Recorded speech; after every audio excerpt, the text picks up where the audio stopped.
It's the Elsa Kurt Show with Clay Novak. Conservative views on world news. Brought to you by The Wellness Company. Prepare for the unexpected. And Refuge Medical.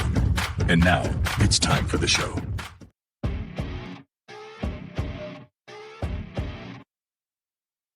Hey, what's happening, Clay? How you doing? I'm good. You did it again with the banner. Oh, come on, man. Drives me nuts. I'm going to stop doing it. I'm really going to. For everybody out there, proof positive, it's me and Elsa. Like this. That's it. There's no production staff. There's nothing. It's nothing. Listen, I'm even doing like technical adjustments as we're on. Like, I don't care. You get the amateur hour here. That's what's going on. Listen, it's so amateur hour over here, not over there, just right here, that as our intro is playing, I still didn't take the banner off. What the heck, man? Gosh. Anyhow, I've got no excuses. I could make 100 of them, Clay. It's all good. That's why people love you. It's a genuine thing. This is what we do here. And to answer your question, I'm good. Thanksgiving is over. We are moving on to Christmas, but the political train doesn't stop, and we've got some big stuff. Obviously, we're going to talk Hunter. We're going to talk Kash Patel and some other things right after this. Yes, indeed.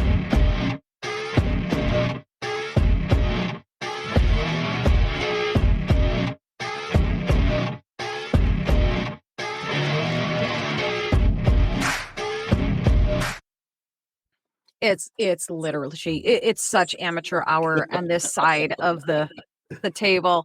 I'm like spilling water on myself. I sent a text to my husband, so I was out of the house, and I came home with about 12 minutes to spare to get downstairs into my studio and do the show and do the things and slap on a little more lipstick, all that stuff Clay knows, nothing about. The dramas we have to go through to get ready for things. And I didn't let the dogs out. So there's a chance that, we could hear the dogs barking. But I texted my husband and I said, can you put the dogs out? And I fired it off so quickly that I didn't read it. And I just glanced as the music is playing our intro. And I see that I had, auto-corrected to food. So it said, can you put the food out? To which, of course, he responded, what food? What are you talking about? Welcome to my life, y'all. Anyhow, much bigger, more important things. And y'all already know what it is, what we're talking about, guys. This guy. Kidding me, Clay? Nobody's surprised, right? I mean, right off the bat, no matter how many times we heard this. Come on. For his son, Hunter. I just want to make sure that is not going to change over the next 6 months. The president's saying it's still a no. It's still a no. It will always be a no. It's still a no. It will be a no. It is a no, and I don't have anything else to add. Will he pardon his son? No. Say what now? Yeah. And so it's everywhere. It's he said it. She said it. It's been said on all of the networks, right? All the state-run media. CNN, MSNBC, they've been saying it for a year. Yep. Not going to happen, not going to happen, not going to happen. What? And none of us believed that. No, not at all. I think the part that I guess if we want to call anything shocking, I don't think shocking is the word. Disgusting is probably the word. Like we knew he would pardon him. I never really even thought about the scope of that pardon.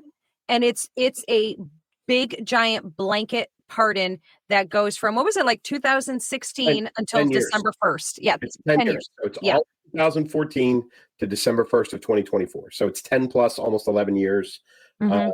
And so, of course, that begs the question, why back that far? Why 2014? And it's all there. So it's when, his Hunter's employment with Burisma started. It's dealings with China. Yep. He was then Vice President Biden, and et cetera, et cetera, et cetera. So 2014 is not an accident. Right. And I know what the statement says. For those of you that haven't read it, the statement says that, Hunter, this essentially wouldn't have happened if his last name wasn't Biden. There's a miscarriage of justice. The Justice Department, which is the Biden Justice Department, stepped over the line and persecuted him and attacked him and blah, blah, blah, blah, blah, blah, blah, blah. So crimes that he has committed and been, found guilty of, he is now pardoned for, Right. and any other crimes within that 10-year period. Insane. So crimes that we know about and crimes that we don't know about. Correct. Anything. That is Anything correct. he may or may not have done. That is correct. I don't understand how that's even possible, that he was able to do this. So 4 years ago, if you go back and all of the cast of characters, Rachel Maddow, I think Morning Joe and all the rest of them were just freaking out because there was an anticipation, a guess, that President Trump was going to preemptively pardon Ivanka, the two boys, and Giuliani, plus Jared Kushner, preemptively pardon them of any crimes committed. And they never really put a bookend on it, but the assumption was during his administration. So everybody freaked out. Now, did he do it? No. Were any of them investigated or prosecuted beyond associated with his investigations, with the exception of Giuliani, who's still in a legal battle? Yeah. No, none of the kids nor Jared were investigated. There were no crimes to be investigated, but they freaked out, assuming he was going to do that. And here we sit 4 years later with President Biden doing exactly what they were lambasting Trump for, which he hadn't done. They just assumed he was going to do. Right. And now, what are they saying? Well, it's okay. Yeah, well, that's okay. It's different. It's different. It's not the same thing. It's different. There has been from both sides a lot of scrutiny on this, but those people specifically, Maddow and them that were all over President Trump speculating, haven't said a word. Yeah. Well, there's, and then we have this beautiful montage of, the name of the creator is in the corner, and I can't remember, it's like Shadow Phantom, I think it is. But put together this beautiful montage of, the hypocrisy. Here it is. No one is above the law. Nobody is above the law. No one is above the law. No one is above the law. Nobody is above the law. No one is above the law. No one is above the law. No one is above the law. No one is above the law. No one is above the law. No one is above the law.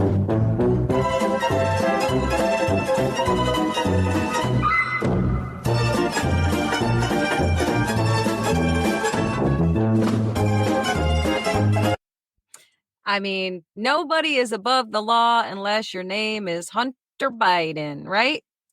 Yeah, it's crazy. And there was even, I saw this other thing. It was this morning. I think a judge was criticizing the date, that he put, whatever the date, well, December 1st, I guess. So it was, I guess there was like some ambiguity in putting that date, that essentially what it meant was like, he can commit any crime all the way up and through this date. So if he committed a crime on December 1st, at 11:59 p.m., it's okay. He gets a pass on it. So it covered, in a way, future crimes to a degree. For a short period of time. But yeah. So but I'm sure Hunter didn't take advantage of any of that whatsoever. He's such an upstanding fella now. Yeah. So the 10-year window obviously is an issue. Yeah. But the things he got pardoned for, right? And so I've had a couple people come at me on social media and say, well, President Trump, pardoned so-and-so and blah, blah. Let's make sure we understand terms, right? Commuting a sentence is one thing. Okay. If President Biden had commuted Hunter's sentence before it was even issued to him, he would still remain guilty of those felonies. He would just serve no jail time. Okay. Right. Which presidents commute sentences, they pardon people. It happens at the end of every administration. All the time. Right. Right. But let's be clear when we talk about this of what was done. He was pardoned for anything and everything in that 10-year window. Now, that has a couple of federal judges out there are pretty upset about this. Because one, it sets a bad precedent. Two, it offers no recourse for any potential violent crimes or anything else that's found out. But also, this is rewriting history. Yeah. Those are the terms that are being used. Rewriting history. A federal judge said that today or yesterday. By the way, for our audience, it's Wednesday. It's Wednesday, guys. Wednesday. a little after 4 p.m. Eastern time. But there's some interesting things that have come out of this. Legal minds, I am not one, have come up with some very interesting pieces in this. So with 10 years of pardon, right, Hunter can no longer be prosecuted. So therefore, his ability to plead the Fifth Amendment in a trial against anyone else is potentially gone. Fifth Amendment, right? Protect yourself against self-incrimination. He can't be prosecuted. So if he did something illegal in those 10 years, he can't protect himself from being prosecuted because he can't be prosecuted. Right. So therefore, he cannot claim the Fifth Amendment. That's what's being interpreted right now. Interesting. How this plays out. Now, what does that mean to the Biden crime family? And it means a lot. The first thing we can all expect is more pardons. Joe's brother is going to get a pass. Of course. Dr. Jill is probably going to get a pass, right? Of course. He's just going to write them all a big blanket pass. Everybody's going to get a pass, right? Yeah.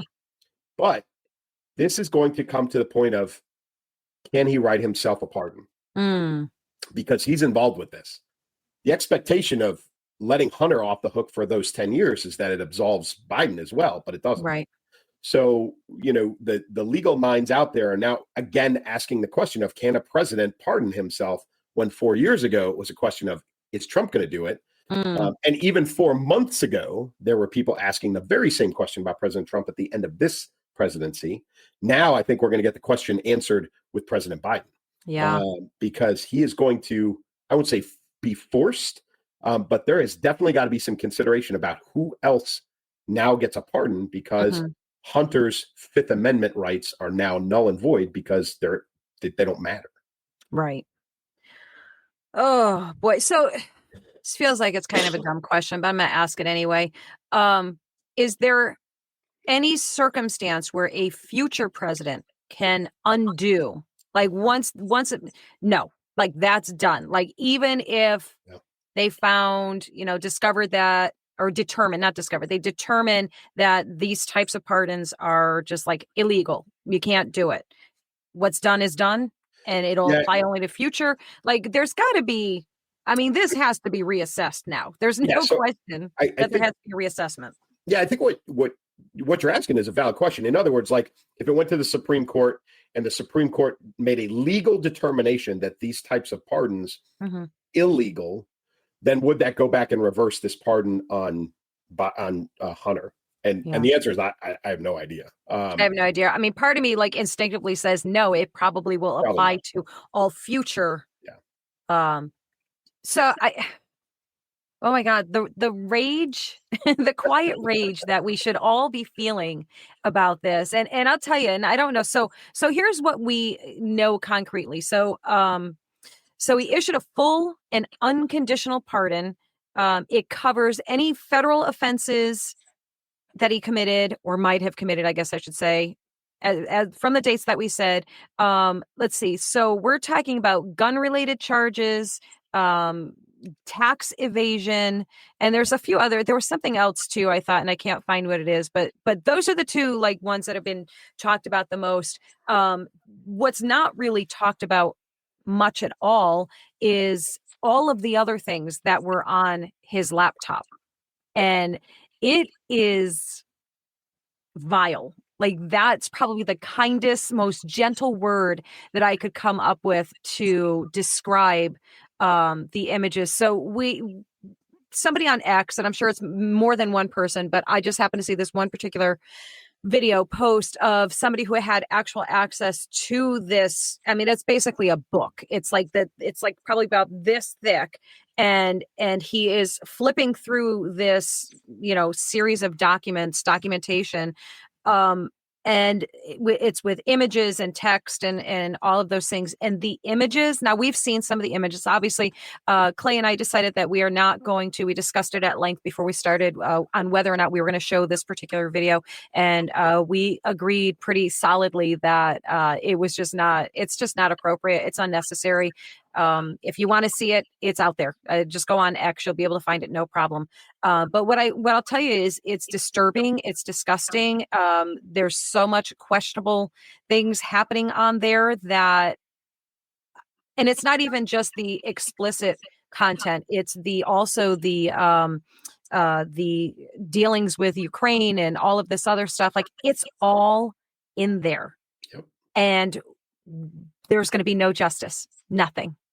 This scum of the earth, really. I mean, he's truly a repugnant excuse for a human being, is going to walk free. And it's just horrifying to me. So let me make sure I understand. This is the laptop that was not, right? That was the Russian disinformation, right? Yes, the hoax, the thing that didn't Yeah, exist. the one that had nothing to do with the last election cycle, that one. Yeah, Okay. that one. Yeah, that one. So, yeah. Yeah. So the gun charges are related to a lot of things, including his drug use.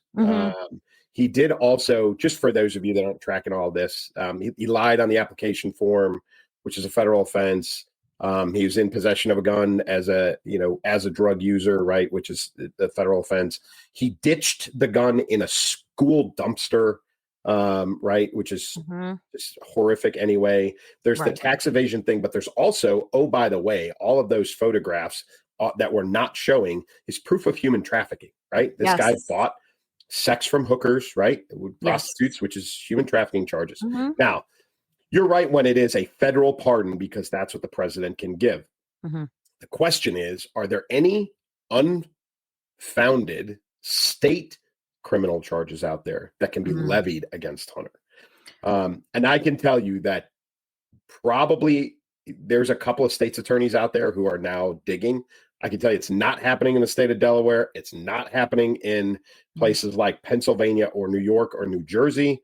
Those are blue islands for the most part that, he's not going to get, he's not going to get prosecuted in, especially not Delaware, which is where most of this happened. So while there's potential there for state prosecution, because this is a federal pardon, this is the chances are pretty slim. The other thing is the legality of the document itself. So the president, I think most of us have seen the statement. If you haven't, it's out there. It's on White House letterhead. It was, what was provided to these federal courts that are prosecuting where the trials are happening or have happened for Hunter. What was provided to them was a link, not a document, not a pardon document with a validated signature by the president, but a link. Wow. To the statement that was put out, which is not a valid pardon. Now, will that be corrected by the White House, Attorney General's office, whatever? I'm sure most quickly. But again, it's just the way this whole thing has been done. It's sketchy as all get out. Now, here's a question for you. I'm interested in your opinion on this. We know President Biden is basically an invalid, right? Yes. Do you really think this was him, cognitive, conscious decision, or do you think this was a Dr. Jill influence, or do you think that this was like a White House chief of staff, or even what's his brother's name? Bill? Yeah, I think it's Bill. I don't do you even think know. It's a family influence thing, or do you really think that President Biden had the marbles to think through this on his own? Yeah, so I highly doubt that he has the capacity to understand what's going on in any given moment of the day. He's probably got a couple lucid moments here and there. They trot him out for something when he's, relatively coherent. But overall, it has to be a Biden crime family, the syndications, doing, and all because they're obviously, the most obvious thing is that they're protecting themselves, because Hunter is a loose cannon. He is an absolute mess. He's a guy who, lost track of a laptop with incredibly damning information on it. He is reckless. He's dangerous in every possible way. And I'm sure he's a spiteful, miserable little twerp too. So, this is probably him having leverage, saying, look, I know everything, who knows what I might say when I'm all coked up. I don't know. You don't know. We'll see. I mean, so many possibilities, I think, and all of them are believable. And all of them are absolutely disgusting. Like, they're just the most disgusting people that have ever. I hope that President Trump and First Lady Melania go in with caseloads of Lysol and disinfectant to just purge that White House of their existence. Like, I want them to just clear it out, get all of the filth and grime of that family the heck out of there. Ugh. Yeah, you're going to see a big tent over the White House to have it fumigated. They're going to have to on the way out. Oh, and speaking of that, did you see? Oh my gosh, as we're talking, I got to pull it up. Let's see if I can find it. I hope I can. Did you see the latest decorations? And I use that term very, very No. lightly. I don't know if I have any. I'll just add it in after. That's all. The decorations that Dr. Jill put up Have not. for another circus theme, surprise, surprise, which I think she did similar like last year or maybe the year before or something. Very like incredibly gaudy, tacky, gross, so ugly and disgusting. And I along with so many other people saw those pictures and were like, oh my God, Melania cannot get in there fast enough. Like, please bring class back to the White House and bring back, I don't know if you remember, I believe it or not, I don't even pay that much attention to these things, but I just happen to remember like her Christmas decorations where it was so elegant, the white lights and the rows of trees, and it was so beautiful. And I think as a side note, I think there was like, an aide of hers or an assistant, like released some video, some spiteful woman released some video of her basically like complaining about having to do the decorations and everything, to which, by the way, I don't actually blame her for complaining about that. Like there's so many important things that she probably, this is a woman with a pretty high intellect. She speaks a bunch of languages and, she's getting relegated to, hanging some lights and for photo ops. Like, please, you can do many more things than that. But whatever, that's a side note. So gross. Like just everything about these people. I know it's really hard to tell how I feel. I really hold it in, hide my feelings, but suffice to say, I don't like them and I can't wait till they're gone. So, the question is, it begs, all of this begs the question. So with the president's mental faculties being what they are, is there you asked kind of this question, it's just a different approach, the legality of this. So if he is not mentally capable, which has already been declared, if you remember, right? He can't stand trial because he's not mentally capable. Right. Then is this pardon legal? It shouldn't be. I mean, it shouldn't be. And I hope, like, do you think the Trump administration will pursue it? I guess that would be the next level. No. Like, will it be worth their while No. to pursue it? No, I don't think they will. I think there's a lot of people that want him to. I know there's a lot of people that want him to. And it begs another question, which we'll talk about in just a second. But like, I don't think that he is going to try and flip this. I don't think the Attorney General's office is going to challenge the legality. I don't think that they are going to try and go after Hunter. I don't. I think that a lot of it is going to be handled in a different way, in the sense of like, all the Ukraine dealings that are on the laptop that obviously Hunter was involved in, and Burisma and all of this other stuff, right? The way that that gets handled is not by going back after Hunter and not by flipping over his immunity or any of the rest of that stuff. The way that's handled is we look at NATO and we say, that's a you problem, and we back out, right? Yeah. Handle it that way. The China thing, right? Because that's also part of this. That's handled another way. Right. Most of, like, President Trump doesn't give a crap about Hunter going to jail for gun charges. He doesn't, right? What he wants to make sure is that this kind of stuff doesn't happen again. And I really think he just wants to stand up in front of America and go, I told you. Right? That's the big, like, he'll get more satisfaction out of that than he will anything else. But so here is the other question, because this is, a lot of people have brought up the January 6th folks, right? So I've seen it, and I've seen it in a bunch of places where people are like, oh, including, if I'm right, even Dan Crenshaw has said some things like this, but it's like, oh, well, all this does is tell President Trump that it's okay to, pardon all the J6 people, on day one. Yeah. So in the same sense of, should they pursue Hunter, do you think that President Trump will or should flat pardon all the J6 folks as soon as he gets into office? What do you think? Yes and yes. I mean, I think he should, and I think he will. And I honestly would be very disappointed if he didn't. Wouldn't love him any less. I would trust that there's some reason behind it. But I fully expect that they will be released. And the left will have to sit there and suck on it, because you got nothing to say. They're gonna say whatever they're gonna say no matter what. But all you can do is just kind of laugh in their faces and rile them up even more by reminding them that we are the journalists now. You're not, we are the news, not you. We are the ones that are the citizens are dictating what happens now, not you losers, with your agendas and your nonsense and all that stuff. But yeah, I mean, absolutely, they should be, especially with the thousands of hours of footage that is, not fast enough, but slowly getting leaked out. And you're seeing all this. Most of us on this side of things have been seeing these videos for, this entire time. It's not actually new to us, but now it's getting more exposure. When you see Capitol police officers moving the barricades and letting people through and opening the doors, and the people just walking through, taking pictures, strolling through, staying within the ropes, all of these things. It should be a no-brainer that's what happens, but we'll see.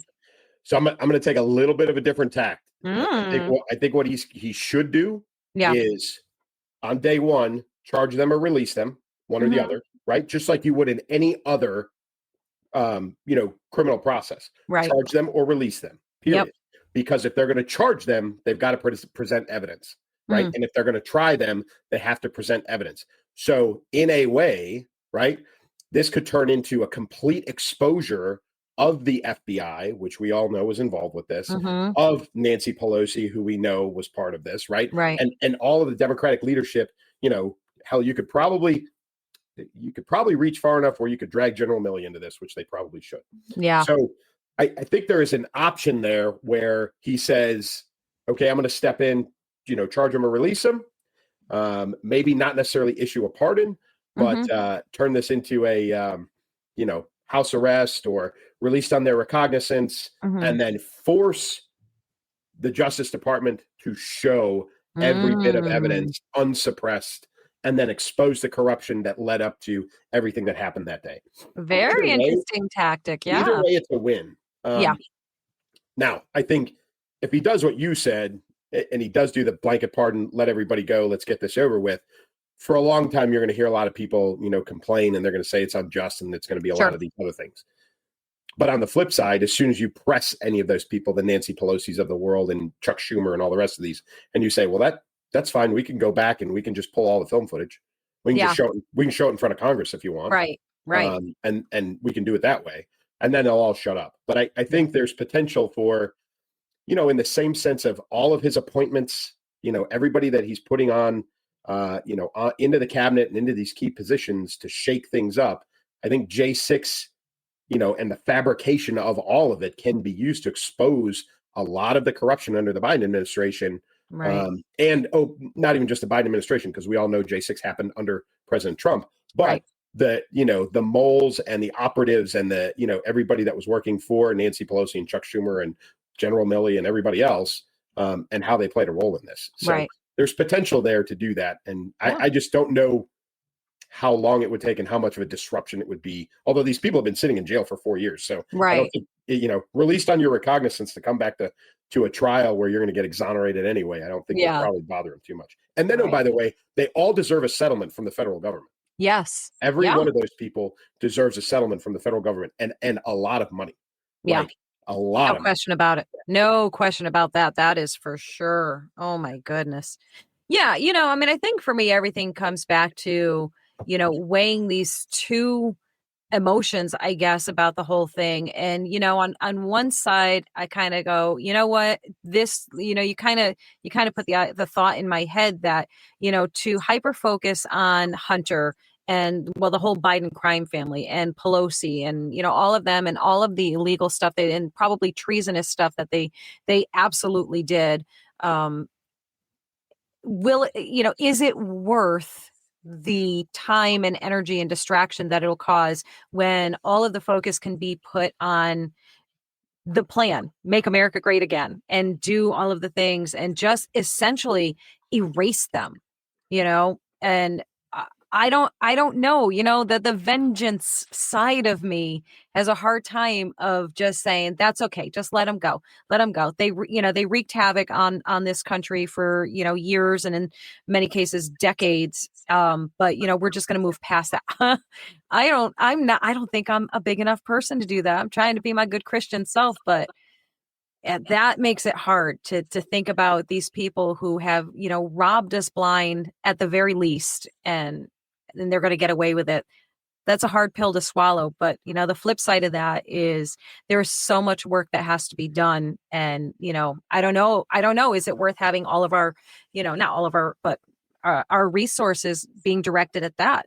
I don't know. I don't know what the answer is. I would like to see something happen. So I would propose an outside of the government Warren type commission to do this. Like, forget the prosecution. The goal is not to prosecute anyone. Listen, President Biden doesn't have, although I'll to be honest with you, 4 years ago, I thought he would have been dead by now anyway. But, Same. His life expectancy is short. And I would tell you that Nancy Pelosi's probably isn't much longer behind him. So really the people that you're going to find are the most guilty in this are going to serve the least amount of punishment. So the important thing I think for America is accountability, and knowing the truth. So I think we would probably gain as much or more from a true, fact-finding commission that comes out. They examine the laptop, they dig through the bank records, they dig through the communications, they have access. President Trump gives them 100% access to everything. And they come out and they say, listen, the Clintons did this, the Bidens did this, Obama did this, so-and-so did, it doesn't matter. You could list them all out and go, listen, we're not going to prosecute anybody, but we're going to tell you this is exactly what happened. And, America, you can handle it however you see, their legacies are what they are, but here's the truth. And just leave it at that. Right. And you know what? And I think that's exactly why, two of those big names that he is nominated. I think that's exactly why he picked them. Pam Bondi and, of course, Kash Patel.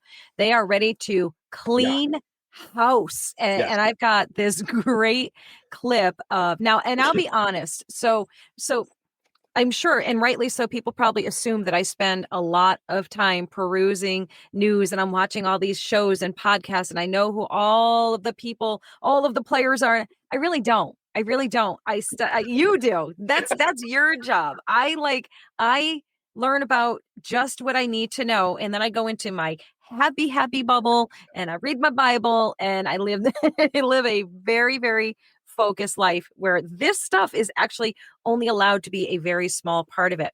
So you'll have to forgive me that I really didn't know much at all about Kash Patel.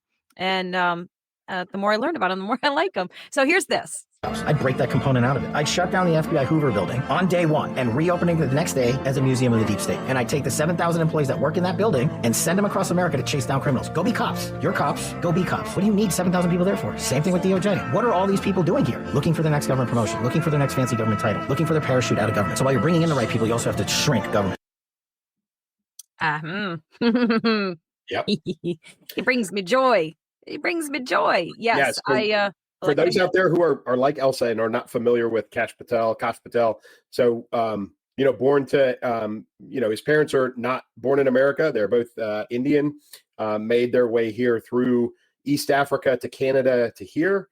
Kash was born here in America. He's a naturalized American citizen, or a natural born American citizen. He's a lawyer. Worked first job Miami-Dade as a defendant. And if those of you who don't know Miami-Dade, that is one of the worst crime counties in the United States. Yeah. A defense attorney, and then got hired to be a federal prosecutor, and then worked his way up and worked in the Trump administration in a number of various positions outside of just the law. Mm-hmm. He worked in intelligence. He worked for the DNI for a while. And then worked Justice Department liaison to the Joint Special Operations Command for prosecution of international terrorists. Did some counterterrorism, legal work and some other things. He's very, very well-rounded in the intelligence and law enforcement world. In fact, there was some speculation that he could, if he wasn't going to get FBI, he might have gotten CIA. But this guy is no joking around. He is going to be I think more so than anybody else, he's going to be the hammer. Like he is going to be the guy that comes in and crushes souls and breaks apart old, networks and all of these other things. He is going to walk into the FBI as a not FBI guy. Right. He is going to break some stuff on day one, and it's all going to be a good thing. It's going to be a phenomenal thing. I mean, you think about, him in particular and, basically everyone that Trump has appointed or nominated, they aren't beholden to anyone. And it is so exciting to know that they're not in anyone's pocket. They're not going to, fall for any of the nonsense and the noise. And they're stating their intentions so boldly and so loudly that if they don't do what they say they're going to do, they're out. They're gone. Like, I don't think, Trump is going to be as loyal as you give him reason to be. And, so I think all of these people that are coming in, they are truly the real deal. And if they're not, they're gone. They're gone. That's it. And he will find somebody else to do the job that he needs to have done. It's going to be, this is going to be the likes of which in our lifetimes we've never seen. Like, it's going to be incredible. Yeah, this is going to be across the board. And this is absolutely President Trump's intent is this is going to be breaking the system, right? Yeah. This more than everything he tried to do in the first 4 years, this is draining the swamp. That this is breaking it apart. This is going to be a renaissance and rebuilding, I think, of our government in the next 4 years, specifically in the next 2 years, because he's bringing in people like Kash Patel, who is not an FBI guy, who is not beholden to the bureau, who doesn't care truthfully about the way we've always done things, right? And he is not afraid to say things out loud that make people raise their eyebrows. I saw an interview with him where I'm trying to remember, he was sitting with 2 or 3 different people and they were talking to him and he looked at him and he said, well, you're talking to the guy who has read the entire Warren Commission report. And oh, by the way, has also read the 7 pages that are unreleased to the public from the 9/11 Commission. Yeah. Like, this guy knows everything. He knows the things. So he knows all the dirty little secrets. And he wants those released. He does want them released. So. Yeah, there's certain things. He said something. I saw that same thing. And he said something about, some things are that are classified should remain classified. And I trust his judgment on it. But overall, much of that should be released to us, the people, because we deserve to know. And, this is what I want to see from our government. This is what is supposed to have been happening all along. It's about us. And this is the first, in my lifetime, this is the first government body that's coming in and saying exactly that, not just, well, we know what's best for you. We know what you need. Don't worry about it. No. Transparency. It's going to be all about that. Between him and the Attorney General, you're going to start to see a very, very different look to DOJ. With him heading up the FBI, you're going to start seeing a significant crackdown on a lot of domestic network issues. And when I say networks, I'm talking domestic terrorism that has invaded the United States here on U.S. soil, organized crime, gangs. You're going to see massive movement on this stuff. Now, I know what he says about the Hoover Building and clearing those 7,000 people out of there. It's a good thing, and I understand his intent, but he also knows in his heart of hearts there's a number of people that have to remain there for the Bureau to function. Oh, sure. Course, right. But I think, like everything else, right, like Elon and Vivek are going to do for the next couple of years, they're going to trim all the fat. Yep, he's going to cut away all the dead weight. Yeah. Go be a cop, and if you don't want to be a cop, then you need to go away, right? Yeah. And I think his youth and his energy, I think, are going to be significant. I also am very interested to see now with Tulsi Gabbard as the DNI, right, and the FBI contributing to that effort, along with the new Attorney General, right, who you mentioned, right. And I hate this word, but the synergy of all of this has the potential to really, really, really rock some stuff and break things to the point where people need to brace themselves for the information that is going to come out of this. Yeah, it's going to break a lot of brains. It really is. And there's a part of me that feels a little bit badly for those people, your average Joes and your average Janes in the world that have had their heads in the sand or just simply have been living their life and don't really know anything. I do spend more than enough time, for as little time as I spend on certain aspects. I've spent a lot more time than probably a lot of other people in my social circle, in your average walk of life type of thing, looking at this stuff, going down those rabbit holes that I wish I never went down, knowing things that I honestly would rather not know. And if I'm saying that, I can only imagine what people like you can say of the things that you've seen and read and saw firsthand and know, so people who are so fully unprepared for what's about to be unleashed, you're right. They're not ready for it. They're not ready for it, and they're not going to handle it well. But it has to be done. It has to be done. Yeah. And the things that are going to come out are, I do firmly believe the Epstein list is going to come out. Yeah. I really do. And I think it's going to be unedited. I think it's going to be unredacted. I think you're going to see the names on there that people don't want to see.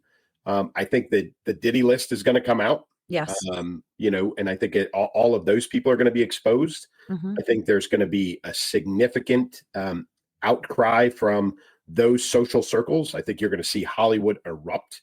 There's going to be a lot of backlash on this, but what I hope is that the American public believes what comes out.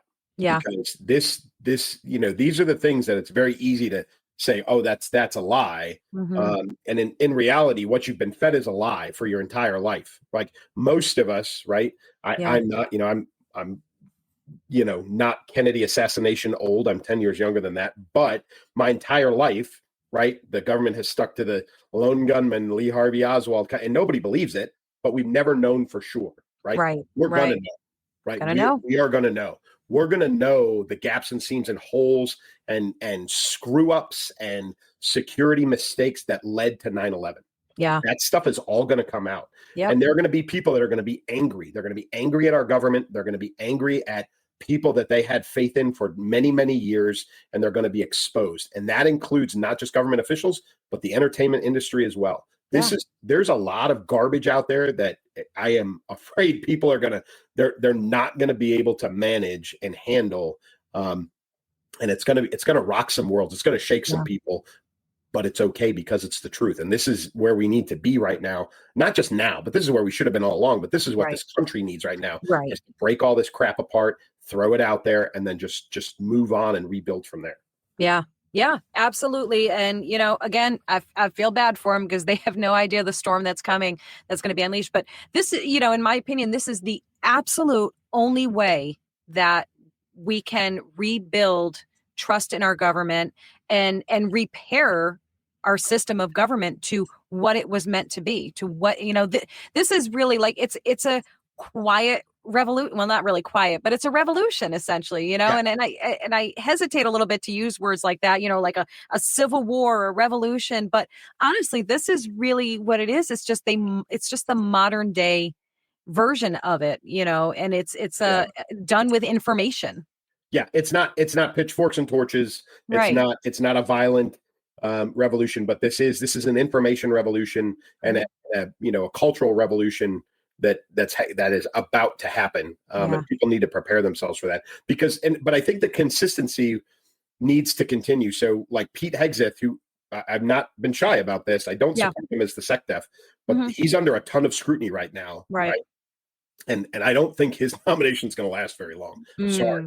For those of you that think he's the best thing since sliced bread, I don't think he's getting there. Very much like Matt Gaetz didn't get there. Very much like the head of the DEA, that guy withdrew his own nomination for a number of good reasons. Because once it came out that he was a COVID enforcer, he was the guy walking around, shutting down churches and arresting people for praying in public and all of those things. Like that guy was like, nope, I'm out, and he backed away. So I think important for President Trump is to continue to place people like Tulsi Gabbard, like, Kash Patel, right? Those who have a very clean background in what they're doing into these positions. Because what we can't have is speculation that this is just a new generation swamp. We can't have that.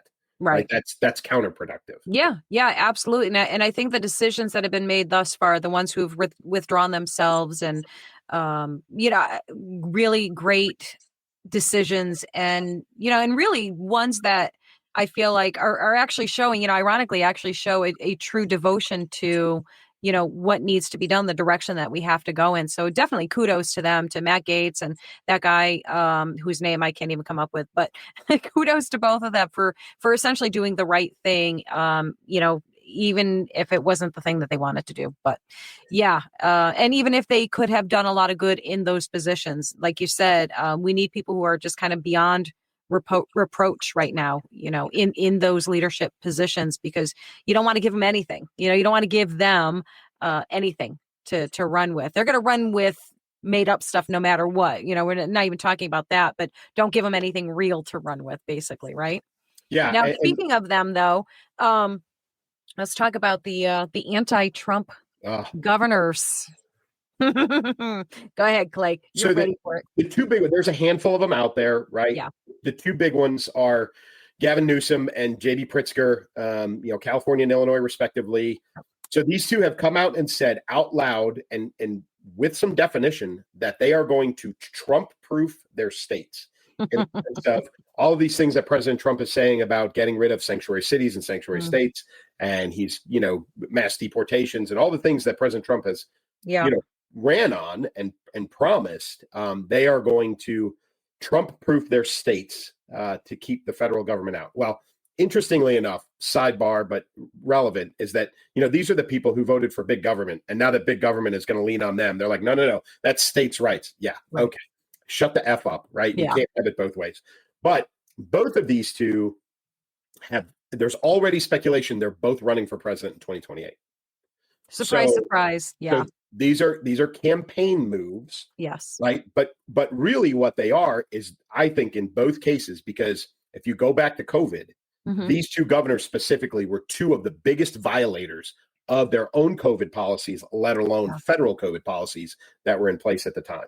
J.D. Pritzker wasn't even in Illinois for most of COVID. He was either in, his family is, huge into big pharma. Like they are big. That's where he's a billionaire. And that's where the money comes from. But, he was either at his ranch in Florida or his farm in Wisconsin because the animals had to be tended to and all these other things. So he was traveling and people were supposed to be staying home. Right. He was, and then we all know about Newsom and his dinner parties and and, all the images back in the day of the servers all standing there masked up and, Newsom and all of his friends sitting at these very posh restaurants, which were closed, being served by them and none of them having masks on. Right. Yep. So, these are the guys that I think are very much protecting themselves by insulating or attempting to insulate their states from, what President Trump is prepared to do in the next 2 years and then more so the next 4 years. Right. But yeah, this is the goal. This is the new the new method against fighting against President Trump is to turn states into islands. Yeah. Good luck with that is all I can say. I don't know if I'm trying to remember. Well, let's see. I know the one from Massachusetts made some pretty bold. So the illegal immigrants statements on that, like we're not going to let them deport anybody. Okay. And then there was somebody else that are what's his name? Homan? No, is that his name? Well, that's the border guy. Like he's the deportation so chief. So he's the one that basically said, I forgot who he said it to in regards to. Was Colorado, it's Denver. Yes, that's who it was. And he was like, we agree on one thing, right? Yeah. You're willing to be locked up and I'm willing to lock you up. So we agree on one thing. Like, oh, this guy's really growing on me. I'm digging him. And then you've got the people that are taking a hint. Eric Adams, the mayor of New York City, is a prime example. He has come back and said, listen, we're not screwing around. We're tired of this. The people of New York are tired of this. He does look very wishy-washy, and I wish it didn't appear this way, but that's reality. Yeah. I believe that there's still a cop in him somewhere, that he has suppressed for the last couple of years. But now I think he feels emboldened to come back out again, now that they bit him, when he took a chomp. When he got bitten there in the exactly. It was kind of, I think that was at least the start of his wake up call, that he was like, hang on a second, no matter what I do, you're going to come for me. If I do one thing that you don't agree with. All right. I see how it is. And I'm interested to see. I'm willing to sit back and watch and see if he develops at all. But yeah. So you've got obviously Pritzker and Newsom. I think, keep an eye on New York and keep an eye on Michigan. Those are the places where you're going to start to see the most pushback.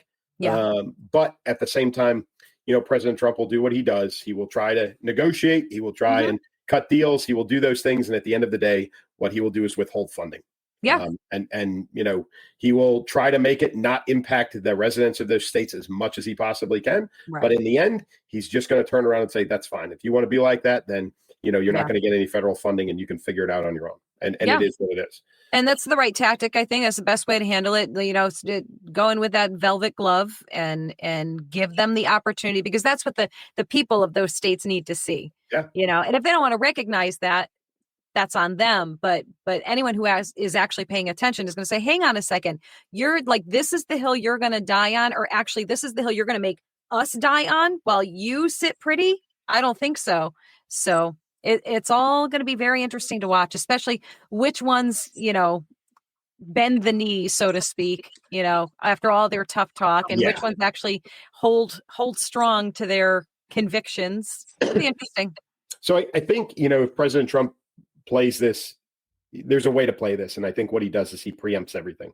Yeah. I think what he does is he stands in front of the American public and he says, listen, I'm going to go to Illinois and I'm going to go to California and I'm going to go to New York and I'm going to go to Michigan and I'm going to tell them this. Mm-hmm. And then they're going to come back and they're going to tell me no. And then I'm going to tell them this and I'm going to offer this and they're going to continue to tell me no. And then, and just have them walk through the entire process and then go. And at the end of the day, they're still going to tell me no.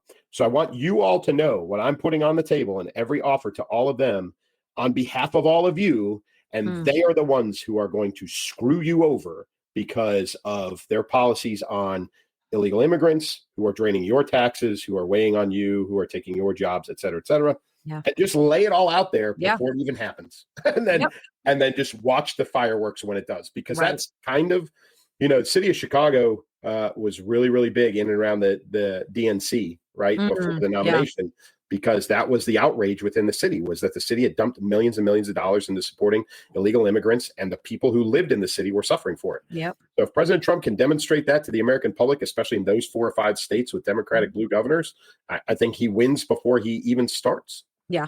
Yeah, I agree. I think that's the best way to go about it. Again, with the ultra transparency. I'm going to tell you everything that I plan on doing. Yep. And, and it's all out there. It's going to be, it's going to be so amazing. January 20th, I'm not usually one for saying things like I want to speed time up, because as you get older, you definitely want to slow time down. But if I could, just have that genie in a bottle wish of, can we just speed up the next, how many days did you say it was? You said it before we came on, before January 20th. Do you remember how many? I was talking about Christmas, but I'll do Christmas. Oh, that's right. That's right. So 27, 40, about 47 days. Okay, just over a month. Yeah, if we could just speed up that time frame, can we just do a little hop and get to that? You're just putting a wish out there, Yeah. Other than that, I like the slow time. Speaking of Christmas, right? Speaking so we're Christmas? 3 weeks from Christmas, 3 weeks from today. Again, we are recording on the 4th, Wednesday the 4th. So we're 3 weeks from Christmas, which means we've got this week and a couple more. We won't record on Christmas week because, listen, Elsa and I love you guys, but we're not recording this on Christmas Eve, and you're not watching it on Christmas Day. If you're watching us on Christmas Day, you need to get a life. I'm sorry. Yeah. Come on now. Go help the homeless. For we love you guys. Go to a soup kitchen and feed Come on now. something. But in a couple of weeks on the 18th, so mark down on your calendars, right? So actually, I guess it will be the 19th. Yeah, the 19th. Yeah, so it'll be the 19th. Whatever the Thursday is. Whatever it is, we'll announce the date, but it's either that Wednesday or Thursday of that week, the week before Christmas. We are going to do another live. For those of you that are deep fans and have been following us for a while, a year ago, Elsa and I played 20 questions before Christmas, and we asked each other favorite Christmas movies and favorite Christmas memories and Christmas traditions and those kinds of things. If you're a deep fan and you remember that show, it was a lot of fun. We had a really good time. Yeah. So this year we're going to do something very similar, but we're inviting all of you to jump in and be part of the fun. So like we did on election night, we'll do live. We'll have the comments up on the screen. Yep. You guys can ask us questions, which we will both answer, or each of us will answer, depending on what the question is. And we'll just have fun. You guys can get to know us a little bit better. We will have some great interaction between hosts and audience, and it'll be our last little deal before Christmas. What do you think? I love it. I'm so excited. I hope you guys are excited for it too. We're going to have so much fun. That was probably one of my favorite episodes that we've done, because it was so casual and it was just fun. And it was fun getting to know you. Like, I don't know what you guys know of Clay and my relationship, but here's a funny for you. Clay and I have never met in person. Nope. Like, this is it. Nope. I interviewed Clay. For those of you who don't know the story, I'll tell you extremely quickly. 2 years ago, probably, I interviewed Clay-ish. Very close, yeah. Yeah. So 2-ish years ago, I interviewed Clay on the show for his book, Keep Moving, Keep Shooting. And we talked about his book, and it was a great episode. Loved learning about him and his book and all of that good stuff. And then, that was kind of that. Then, we both move on with life, doing the stuff and things. And then last year, summer, like, I don't know, spring, I think it was. July. Yeah. Okay. So that's when you and I communicate. So like in the spring, I started thinking, you know what? I'm kind of bored with myself. I think I want a co-host. And so I was kind of formulating this idea that I wanted a co-host, but who am I going to ask to be my co-host? People in my real life, as we call it, this isn't their lane. This isn't the kind of thing that they'd be interested in. And I'm like, I don't know who to ask. I'm like, and then by the summertime, I was fully committed that, all right, I'm going to find a co-host. And then lo and behold, I get an email from Clay. Hey, how you doing? Just wanted to check back in. If you're ever looking for, a guest to come back, I'd love to come back on. And I looked at the email and I went, he'd make a great co-host. He's like, we're so opposite, but also of the same mind, similar, but opposite. And he reminds me of my husband, that same kind of personality. And of course, I love my husband. Like, I think he might be perfect. And like, this was all in the way I do things. It was all in a matter of like 5 minutes of reading the email, doing the and then going, clicking out that text or message email saying, hey, good to hear from you. All's good, blah, blah, blah. You want to be my co-host? Nope, no, Responded back immediately and said yes. And so since last August, 15, 16 months ago, this has been it.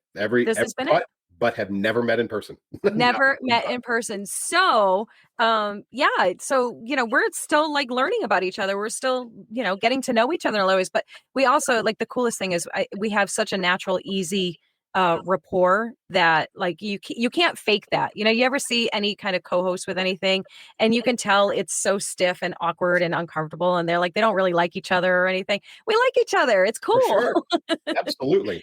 It's good. So, and more importantly, we really like you. We like you. We really do. Wasn't there an actress that did a speech with that? Yeah. I feel you like me. You really like me. You really like me. Yeah. Well, we really like you. And we would absolutely love for you to join us in that live show and throw your questions in and comments and all that stuff. And we will have an absolute blast. And of course, we'll remind you about it over the next couple of weeks so that, we can have a nice big group in here and it'll be so much fun. So I'll just say, I hope you all had a wonderful Thanksgiving. Mine was lovely. Clay said his was lovely.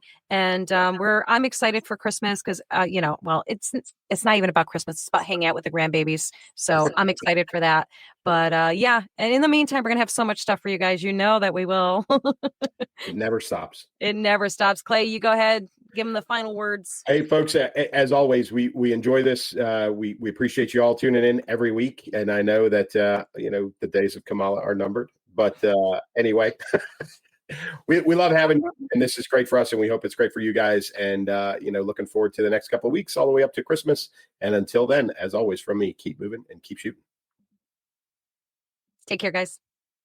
Combat veteran Terry Davis traded a life of adventure and violence for the quiet of the Midwest prairie.